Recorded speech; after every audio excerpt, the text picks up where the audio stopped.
Membedah PKI lama dengan PKI hari ini, PKI Gaya Baru, oleh Anton Permana dari Tanhana Dharma Manggrava Institute. Sastrawan Taufik Ismail dalam puisinya pernah menyebutkan ada satu ideologi di dunia yang telah membunuh manusia sebanyak 120 juta nyawa di 75 negara dalam 74 tahun. Ini adalah pembunuhan terbesar dalam sejarah kehidupan manusia di dunia. Dan ideologi itu bernama komunisme. Di Indonesia, ideologi ini pernah hidup dan diadopsi oleh sebuah partai politik bernama PKI, Partai Komunis Indonesia. Sejarah kebiadaban PKI di Indonesia juga tidak kalah biadab, tidak kalah kejam dan sadis. Tercatat dalam sejarah, PKI di Indonesia telah melakukan pemberontakan berulang kali untuk merubah Indonesia menjadi negara komunis. Tak terhitung korban ribuan nyawa, korban harta yang dijarah dari rakyat Indonesia akibat kebiadaban PKI. Mulai dari pemberontakan 1926, selanjutnya 1948 di Madiun, dan yang paling sadis pemberontakan itu adalah pada tahun 1965 yang kita kenal dengan Gerakan 30 September. Masih segar dalam catatan sejarah bagaimana para kader PKI menculik para bupati, para ulama dan kiai NU, para santri, polisi, para raja kesultanan, bahkan tentara berpangkat jenderal pun mereka bantai. Pembantaian di Madiun, penculikan di pesantren Magetan, ladang pembantaian di Blora, sumur neraka di desa Koco, tragedi Bandar Betsi, pembantaian terhadap Kesultanan Darul Alam Sumatera Utara, hingga penculikan dan pembunuhan terhadap para jenderal senior TNI Angkatan Darat yang kemudian mereka bantai, kuliti, dan kubur hidup-hidup di sumur lubang buaya. Banyak lagi tak terhitung deretan kekejaman PKI yang sungguh di luar batas rasa kemanusiaan. Pada Masyumi, pada PII, kepada tokoh ulama Muhammadiyah, Persis, bahkan juga tokoh agama lainnya. PKI ini tidak peduli dan mengenal agama, karena mereka anti Tuhan dan benci terhadap agama. PKI lama juga dengan piawai menembus istana, menguasai pusat kekuasaan era Soekarno, sehingga leluasa melakukan agitasi, fitnah sesat dan adu domba sesama anak bangsa. Hingga meletuslah berbagai macam perang saudara, seperti DITII, BRI, Parmesta, termasuk Ganyang Malaysia.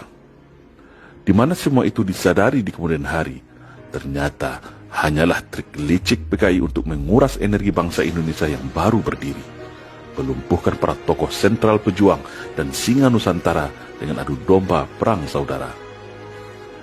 PKI lama dan PKI hari ini sebenarnya tidak jauh berbeda, hanya berbeda pada penggunaan instrumen dan sarana perjuangan semata. PKI lama terfokus kepada bagaimana banyak pengikut mempropagandakan ketidakadilan atas kapitalisme, sentimen antara buruh dan pengusaha, dan isu-isu kerakyatan dengan menggunakan jargon kerakyatan pro-proletarianism. Tapi tentu isu ini tak lagu lagi saat ini.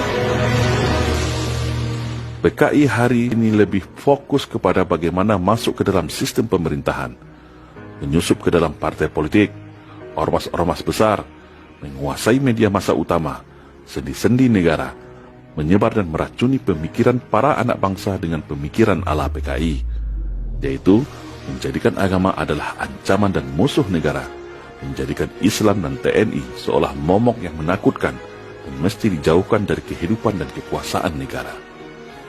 Dan yang utama adalah memanfaatkan dukungan penuh bantuan ekonomi, sogokan uang, modal politik, pangkat jabatan sebagai instrumen infiltrasi menguasai pusat kekuasaan. Namun, PKI hari ini juga manusia biasa loh guys. PKI hari ini ternyata juga makan bakso, makan ayam penyet, dan juga makan steak dan pizza. Karena mereka juga terpecah ke dalam 4 faksi, yaitu 1.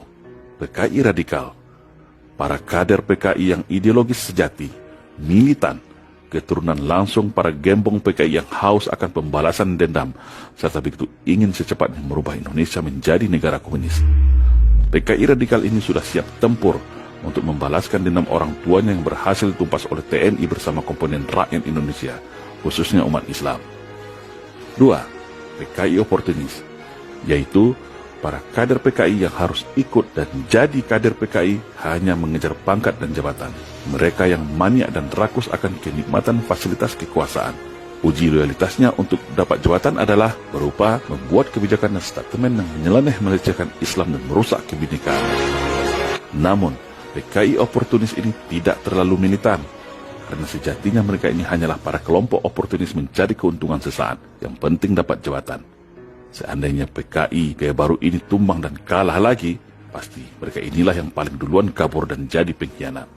Yang ketiga, PKI borjuis, yaitu para pengikut PKI yang nebeng asik dengan ideologi PKI, yaitu mereka dari kelompok liberal, kelompok sekuler, para pemuja kebebasan, para bencong, kelompok LGBT, dan juga para kalangan borjuis yang ingin hidup enak tapi sebenarnya miskin. Bergabung jadi antek-antek PKI adalah solusi mencari makan yang enak bagi mereka, yaitu para buzzer, para influencer tak bermoral, atau bisa juga para artis, tokoh-tokoh yang menjual harga dirinya demi mendapatkan fasilitas dan perlindungan kekuasaan PKI. Yang keempat, PKI garis serong, bukan garis lurus ya guys, karena PKI tak ada yang lurus, yaitu para anak-anak dan kader PKI yang sebenarnya tidak setuju untuk mencoba kembali merubah Indonesia menjadi negara komunis. Karena mereka masih traumatik akan masa lalu mereka. Bagaimana orang tua mereka dikejar-kejar, ditangkap, bahkan dihukum dengan hukuman mati, dipenjara seumur hidup, dan tidak boleh jadi pegawai negeri. Faksi PKI garis serong ini sadar bahwa sebenarnya kondisi anak-anak PKI hari ini sudah lebih dari cukup, sudah mulai hidup normal dan berdampingan kembali dengan rakyat sejak pasca reformasi. Bahkan sudah banyak yang jadi pejabat, kepala daerah, hingga masuk istana. Faksi ini takut seandainya rencana revolusi mengganti Indonesia menjadi negara komunis akan gagal kembali. Mereka tentu akan berhadapan dengan rakyat beserta TNI yang sudah siaga dan sudah sama-sama tahu posisinya. Ini akan berbahaya bagi kehidupan mereka yang sudah mulai enak menikmati kekuasaan. Tetapi faksi PKI radikal begitu percaya diri dan tetap akan menggunakan cara revolusi sebagai pusat gravitasi perjuangan para pengikut komunisme ini. Di dalam kajian analisis ancaman TNI Angkatan Darat pada tahun 2016 yang lalu, dalam metode Fishbone of Threat, skor ancaman kebangkitan PKI ini adalah 16,5 alias high atau tinggi. Kalau melihat kondisi hari ini, boleh dikatakan sudah bisa jauh di atas dengan skor 19 plus dengan status akut atau sangat berbahaya. Selanjutnya dalam teori Postelo, gerakan PKI juga sudah sangat menyeluruh, hampir menguasai seluruh lini kehidupan negara dan sendi-sendi negara. Dan paling utama itu gerakan mereka adalah mereka menguasai ekonomi, politik, organisasi, aparatur, dan satu langkah lagi, masalah legalitas. Untuk masalah legalitas, PKI hari ini berhasil menunggangi draft RUU HIP, haluan ideologi Pancasila yang akan menjadi sarana pintu masuk PKI bisa reborn bahkan bisa ikut pemilu pada tahun 2024 nanti. Secara kasat mata, sebenarnya pola PKI lama dengan PKI hari ini banyak yang sama, yaitu dengan mengidentifikasinya melalui cara-cara propaganda, memutarbalikkan fakta, cara mereka adu domba, cara mereka menfitnah, menyebar kebencian, membunuh karakter tokoh dan simbol agama, hingga kriminalisasi terhadap orang-orang yang dianggap jadi ancaman. Fakta sejarah pun mau mereka hapus dan hilangkan. Dan ternyata semuanya saat ini kembali terjadi.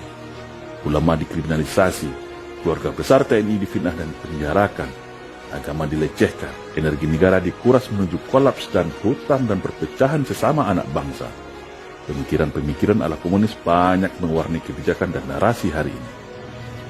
Namun, meskipun PKI hari ini hampir berhasil menguasai dan mengendalikan kekuasaan, tapi PKI hari ini masih sulit untuk mendapatkan dukungan dari masyarakat banyak. PKI hari ini terbilang elitis dan borjuis, karena hanya mencari kekayaan buat elit kalangan atas mata. Mereka kuat di atas, lemah di arus bawah.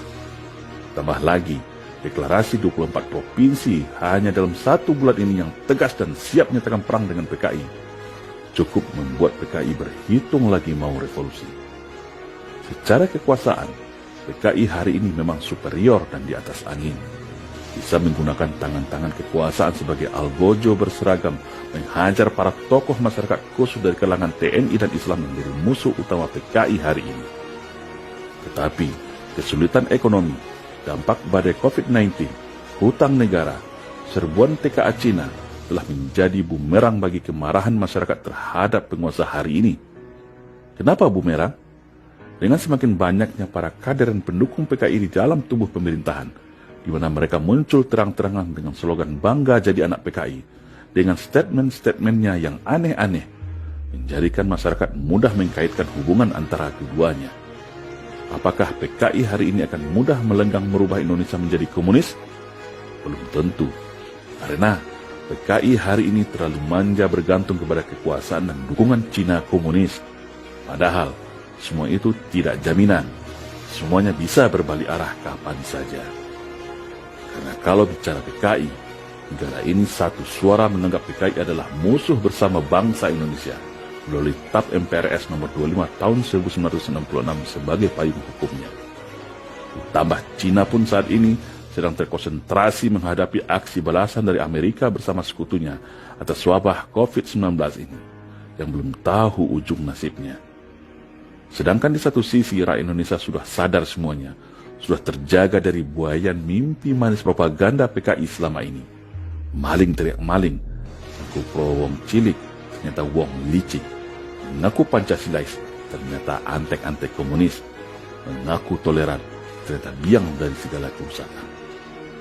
Rakyat Indonesia hari ini hanya menunggu satu saja momentum titik letup untuk kembali bergerak serentak menumpas PKI sampai ke akar-akarnya tanpa ampun. Kalau draft rancangan undang-undang HIP ini dipaksakan untuk disahkan DPR RI, dia pintu masuk pendobraknya. Apalagi para prajurit TNI yang sudah sangat gerah dan geram merasakan bagaimana fungsi mereka saat ini seakan terkunci, ibarat politik belah bambu, dibuat tak punya kewenangan apa-apa alias macan ompong. Dilemahkan secara sistematis, dan semua itu adalah hasil skenario PKI yang pada masa awal reformasi memboncengi dan memanfaatkan reformasi untuk melumpuhkan TNI melalui Undang-Undang Nomor 34 Tahun 2004. Padahal TNI itu adalah tulang punggung negara. TNI adalah alat pertahanan negara. Tapi mereka lemahkan, mereka borgol dengan bahasa-bahasa manis berbisa atas nama supremasi sipil dan reformasi TNI. Ternyata semua itu palsu dan akal bulus PKI untuk melumpuhkan musuh utama bebuyutannya, yaitu TNI.